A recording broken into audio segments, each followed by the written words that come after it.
بسم الله الرحمن الرحیم.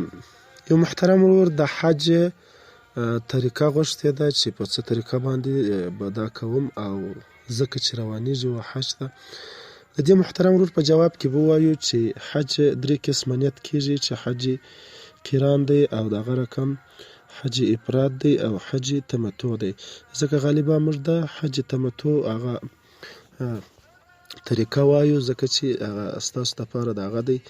نو هغه دا دی چې د عمرې نیت کېږي او د عمرې په نیت باندې ځئ. هلته به بیا چې د عمرې څخه فارغه شولاست، بیا به د حج تر ورځو پورې چې د 8م ورځ ده، تر هغه پورې تاسو هلته په خپلو جامو یا حلال ګرځئ په حرم شریف کې. بیا به د 8م په ورځ د حج نیت تړئ. هغه به داسې کوئ چې اوله پله تاسو روانګي کوئ، هغه د کومه ځای څخه روانېدلاست. نو هلته به تاسو اوله پله هغه د بدن صفاهي کوئ، که به چیرې د تیخرګو وریښتان وي او د زریناف وریښتان وي او د هغه رقم نوکان وي، دا به پرې کوئ، بدن به صفا کوئ. نو یا به هغه اودس کوئ او بهتر چې دی هغه غسل دی، غسل به وکئ. تر غسل وروسته به تاسو احرام وتړئ. احرام هغه یو دوې جامې دي چې هغه یو لنګ دی او بل پټو دی. نو ځکه لنګ به وتړئ او پټو به پر ځان باندې واچوئ. څه وخت چې مو هغه دا احرام وتړئ، نو ځکه دا هغه کارونه دي چې غالبا په ایرپورټ کې کېږي، ځکه که تر ایرپورټ مخکې وسي بیا تاسو تر ایرپورټه پورې چې رسېږئ ډېر وخت په دې مابین کې تېرېږي، ځکه چې ډېر تلاشي وخت په دې مابین کې ډېر لګېږي. نو هلته په ایرپورټ کې دا ځای درته برابر کړی دی چې هلته تاسو غسل وکئ، خپل احرام وتړئ. د هغه څخه به وروسته بیا تاسو 2 رکعته لمونځ د احرام هغه ادا کئ په پټ سر باندې. نور جامې مامې خو مو کښلي دي، خو په دغه وخت کې سر هم لڅ وي، خو د دې احرام چې مو وتړئ د دې لمانځه دپاره به سر پټ کئ، ځکه تر دا اوسه پورې لا تاسو په احرام کې نه یاست. په پټ سر چې مو 2 رکعته لمونځ ادا کئ، تر 2 رکعته لمونځ وروسته به تاسو نیت وکئ، ځکه د عمرې نیت دی.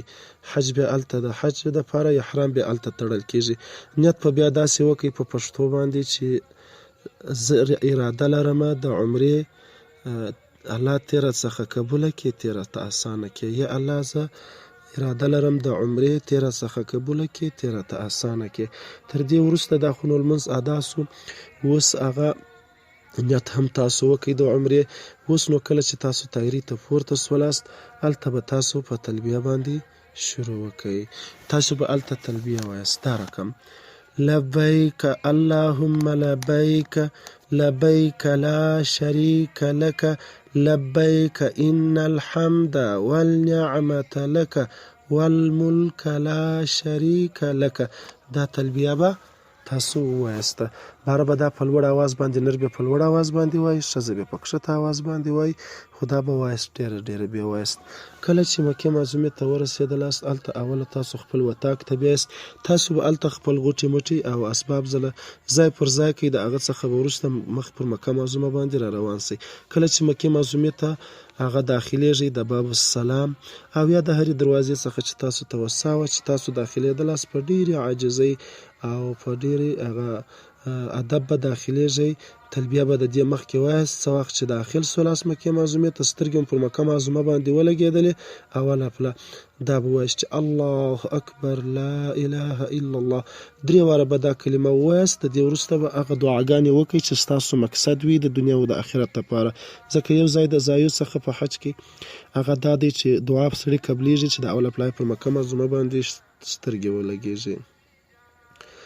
اوس به نو راسئ، را شوه به سئ مطاف ته، طوافګاه ته.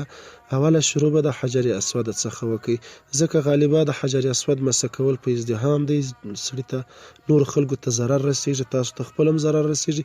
بس دا کافي دی چې څه وخت د حجر اسود شریف برابر باندې ودرېدلاست، هلته تاسو ته دا معلومېږي که هم ستاسو اوله پله وي، هلته دغه ستا سهولتونه شته چې هغه هلته حجر اسود شریف هم تاسو وینئ چې دغه دی، پر هغه برابر باندې زرغونه ګروپونه هم ورکړي دي. تاسو پر هغه برابر باندې ودرېږئ، لاسونه به ورته پورته کوئ.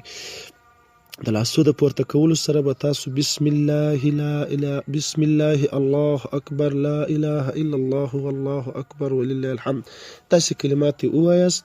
لاسونه چې مو پورته کړله، نو په دې وخت کې به د دې مخکې تاسو نیت کړی چې نیت کوم د نفلي طواف، یا اراده لرم د اراده لرم د عمرې د طواف الله تیره څخه قبول کړي او تیره ته اسانه کړي. نو بس په طواف باندې شروع وکړئ. په طواف کې تاسو هغه دعاوې هم کولای سئ او دغه رقم اذکار هم ویلی سئ، خو افضل او بهتره تاسو ته بس دا دی، او دغسې پټه خوله هم کولای سئ، خو بهتره او هغه افضله دا دی چې تاسو د طواف په وخت کې د ځانه سره دعاګانې کوئ او دغه رقم اذکار کوئ.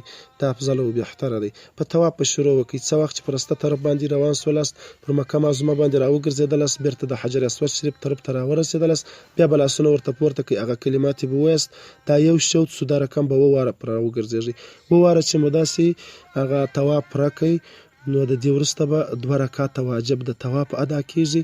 هغه به د مقام ابراهیم سره ادا کړئ. که چیرې رش نه و، که رش و بیا یې هر ځای کولی سئ په حرم شریف کې. کله چې مو دا 2 رکعته ادا کړل، د هغه څخه به وروسته ولاړ سئ وصفا و مروه ته. بس د لې نږدې د حجر اسود شریف څخه چې لږ لاندې ورسئ، پر دغه لار باندې به صفا و مروه ته لار وتلې ده. هغلته بیا ستاسو څخه نه ورکېږي، که څه هم ستاسو اوله پله، ځکه چې هلته خلک ازدحام خو زیات وي، خو خلک ورځي. کله چې هغه پر صفا پر سر باندې ودرېدلاست، هلته مکه معظمه تاسو ته معلومېږي. مخامخ به مکې معظمې ته ودرېږئ او بیا به هغه الله اکبر او لا اله او دغه رقم درود ووایاست. نو څه وخت چې مو دا وویل، بیا به لاسونه پورته کړئ، دعاګانې به وکړئ. هر هغه دعاګانې چې دا هغه ځای دی چې دعاګانې پر قبلېږي، چې د دنیا او د آخرت ستاسو مقصد وي. کله چې د دې ځایه څه مو شروع راوکړله، نو بس به روان سئ. کله چې صفا ته راورسېدلاست، د صفا پر سر باندې به بیا دغه عمل تکرار کړئ، هغه دعاګانې به وکړئ. دا یو شوط سو. بیا هغه د صفا د سره چې مروه ته راورسېدلاست، پر مروه باندې به دغه عمل تکرار کړئ. نو ځکه دا یو شوط سو. بیا به د مروه څخه را روان سئ، د صفا و سر ته بیا به هلته ودرېږئ، دغه کلمات یې به ووایاست، دعا به وکړئ. دا 2م شوط سو. بیا چې د هغه صفا څخه راځئ تر مروه پورې، د مروه پر سر به بیا د عمل تکراروئ. بیا دا بل شوط سو. بس نو بیا به 2 شوطه دا رقم پوره کړئ. کله چې مو 2 شوطه پوره کړله، هلته به تاسو بیا 2 رکعته نفل د شکرانې ادا کړئ. تر هغه وروسته به تاسو خپل سر وخریاست او دغه رقم یا بیا لنډ کړئ، د یوې ګوتې پر اندازه باندې به وریښتان لنډ کړئ. بیا تاسو د احرامه څخه وځئ. په دې مابین کې کله چې تاسو په طواف شروع کوئ، هم د زمزم اوبه هلته په هر ځای کې پرتې دي. نو بیا تاسو ښه ډېرې اوبه وڅښئ. کله چې د طواف څخه فارغه سواست، هم یې وڅښئ. نو د دغه څخه وروسته چې تاسو دا وریښتان هغه غچي کړل یا مو وخریل، سر مو وخریاست، تاسو د احرامه ووتلاست. مخکې تاسو په احرام کې واست. احرام کله چې تاسو وتړئ، په احرام کې بیا تاسو سر نه پټوئ، او دغه رقم په احرام کې به تاسو ښکنځل او دغه رقم غیبت او دغه رقم بدې خبرې او دغه رقم هغه د خپل ښځې سره کوروالي کول او د وریښتانو صفایي کول په احرام کې، او یا د نوکانو پرې کول، د دې ټولو څخه به تاسو ځان هغه ساتئ، ځکه د هغه ممنوعات د احرام دي. کله چې تاسو په احرام کې سولاست، 2 شیانو څخه به ډېر ځان ساتئ. کله چې تاسو هغه د احرام څخه ووتلاست، نو سر مو وخرایه. تر دې مخکې خو تاسو چې په احرام کې واست، تاسو نه پرتوګ اغوستلی سو، نه مو کمیس اغوستلی سو، ګنډلې جامه مو نسوه کولی. نو اوس به قرار بیا خپل ګنډلې جامه چې که پرتوګ کمیس چې دا به واغوندئ، بیا به په مکه معظمه کې خپل حلال ژوند کوئ، خپل نفلي طوافونه او دغه رقم عبادتونه کوم عمرې راوړلې هغه ځان ته خبره ده. نو دا به کوئ د 8م تر ورځې پورې. کله چې د 8م ورځ سوله، تاسو به راولاړ سئ هغه یا د حرم په حدودو کې یا د ننه په حرم شریف کې به تاسو، نو بیا به تاسو چې د 8م ورځ سوله، بیا به تاسو هغه خپل احرام وتړئ، هغه د حج نیت به وکئ چې الله زه د حج اراده لرمه، تیره څخه قبول کړي او دغه رقم تیره ته اسانه کړي. دا نیت به وکړئ. که په حرم شریف کې د حدودو کې واست، را بسئ حرم شریف ته، او که په داخل حرم شریف کې واست، نو بیا به طواف د تحیې وکړئ. کله چې دا وشوته طواف پوره کړئ، نو هغه که چیرې سعی صفا و مروه مو کول خو ښه دی، که مو نه کول ضرور نه ده، بیا تر فرضي او یا نفلي طواف وروسته هم کولی سئ. خو راسئ په هغه اول طواف کې زه تر دې تېر سولم چې اوله پله تاسو ماسې مکې معظمې ته ولاړاست، هغه د عمرې طواف مو کاوه. په هغه طواف کې به تاسو په دا 2 شوطه کې دا رسته وژه لڅوئ، دا به په ټوبه تر رسته وژې لاندې کوئ، او په 3 اولو شوطو کې بیا تاسو داسې وژې هم ښوروئ د پهلوانۍ په شکل باندې. نو ځکه دا په هغه اول طواف کې صرف کېږي، د عمرې په اول طواف کې کېږي. او په دغه وروسته طواف کې که چیرې تاسو سعی تر ده وروسته کول، صفا و مروه مو کول، نو هم دغه عمل کېږي، او که چیرې نه مو کول، بیا دا عمل نه کېږي. بس دغسې په اطمینان باندې به دا خپل هغه طواف ادا کوي. او راسه دغه وژل څول صرف په هغه اول طواف کې د عمرې هغه ستا نورو طوافو کې تاسو یا بې طوافه بیا مه لڅوئ. او راسه کله چې هغه تاسو دا طواف د تحیه ادا کوي د هغه څخه وروسته تاسو بیا یې مینا شریفې ته، نو ځکه هلته شپه معلته ده. کله چې د هغه ځای څخه سهار سو بیا به عرفات ته وځئ. عرفات ته چې ولاړاست هلته به تاسو غسل بیا وکئ او په پاک بدن باندې په ډېره عاجزۍ باندې به الله ته درېږئ. دا هغه ځای دی چې الله پاک دعا پر قبلوي او فرض هم دی د عرفات درېدل. نو ځکه پر عرفات باندې به تاسو خپل د دنیا او د آخرت دعاګانې غواړئ. ډېر کوشش وکئ د حاجیان صاحبان هلته عکسونه اخلي، په ډول ویډیوګانې کوي، د رابطې کوي د خلکو سره، پلانکي ځای ته رالم پلانکي ځای ته رالم، دا ټول فتنه روانوي. ډېر کوشش وکئ ما عکسونه هلته اخلئ، ما ویډیوګانې کوئ، ما داسې ځای داسې خبرې کوئ چې تاسو د عبادت څخه مشغوله کړي. په داسې پاک ځای کې ناروا کارونه سړی نه کوي. نو ځکه د ویډیوګانو او د عکسو د دوزخیانو څخه ځان وساتئ او په دغه وخت د دعاګانو کې رابطې هم دا مه کوئ، ځکه چې تاسو الله ځله هغه فارغه یاست. خپل عاجزي وکئ، خپل کامل عبادت وکئ. د هغه څخه وروسته بیا تاسو تر هغه د ماپښین وخت چې داخل سي، د ماپښین لمونځ ادا کېږي. د ماپښین د لمانځه سره متصل د مازدیګر لمونځ رامخکې کېږي، ادا کېږي، امام یې تاسو ته ترکوي. بیا به تاسو د لیاس څه وخت چې هغه لمر ولویږي، د لمر د زیوا هغه لوېدو په وخت کې بیا د عرفات شریف څخه راتا کېږي، پر لارې باندې د ماښام لمونځ قضا کېږي، نه بیا کوي. بیا چې څه وخت مزدلفې شریف ته راورسېدلاست، د ماخوستن او د ماښام لمونځ په یوه وخت کې ادا کېږي. اول د ماښام لمونځ د ماخوستن په وخت کې کېږي، بیا وروسته د ماخوستن لمونځ کېږي. شپه دلته تېرېږي، بیا سهار وختي د سهار لمونځ په ډېر تاریک کې ادا کېږي. بیا د مزدلفې شریفې د لې په غونډۍ باندې درېږي، دلته دعاګانې کوي. دا هم یو هغه ځای د ځایو څخه دی چې دعا پر قبلېږي. څه وخت چې روڼا سوله مخ پر شیطان باندې چې د اختر ورځ کېږي حرکت کوي. جمره عقبه اول شیطان د اختر په ورځ باندې ویشتل کېږي په 7 ډبرو باندې، میده ډبرې، هغه به د دینوک پر سر باندې ایږدي، د هرې ډبرې سره بیا الله اکبر وایست، داسې بیا ولی چې تاسو یې وینئ. څه وخت چې مو دا شیطان وویشتی حرکت به وکړئ، ولاړ به سئ مخ پر مکه معظمه باندې. هلته به بیا خپل سر وخرایاست یا به وریښتان غچ کړئ. د هغه څخه به وروسته تاسو هغه شکرې حلاله کړئ او دغه چې دی نور تاسو د احرام څخه خلاص ولاست. او د هغه څخه به وروسته خپل وشو ته طواف زیارت ادا کړئ چې دا هم فرض دی. هغه چې مو ادا کړئ نو هغه په دغه د اختر په ورځ باندې بیرته به راسئ و مینا شریفې ته.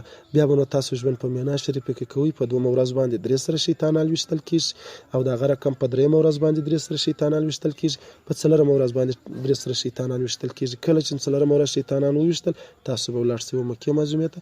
بیا به نو هلته یاست، تاسو د حج مراسم خلاص ول. چې کله تاسو بیرته کور ته راتللاست نو بیا به تاسو هغه طواف رخصت چې ورته وایي یا طواف ودا ورته وایي، بیا به هغه طواف وکړئ، هغه په ډېر اطمینان او په ډېر عاجزۍ په ډېرو بغارو باندې چې تاسو به عجز کوئ چې الله هغه زما عبادت قبول کړه او بیا مې بیرته راوله دې ته. څه وخت د مکې معظمې سره روانېدلاست تر شا به را روانېږئ داسې اندازې پورې چې تاسو مکه معظمه وینئ او ډېر غم به پر د دې پر فراق باندې کوئ. نو ځکه دا ستاسو د حج طریقه سول. انشاءالله د مدینې منورې د دخول طریقه به هم وایو که ژوند و ستاسو سره به شریکو. تاسو هلته ډېر د عباداتو کوشش وکئ او د توبې د کوشش وکئ، استغفار او دغه رقم هم طور ډېر هغه کوشش وکئ چې هغه کړي ګناهونه مو معاف سي، نوره ګناه هلته ونه سي. او په کوم مشرفو مقاماتو کې چې تاسو حضور درلودی او هلته درېدلاست باید موږ عاجزه هم د دعا څخه در سره هیر نه کړئ. السلام علیکم ورحمة الله وبرکاته.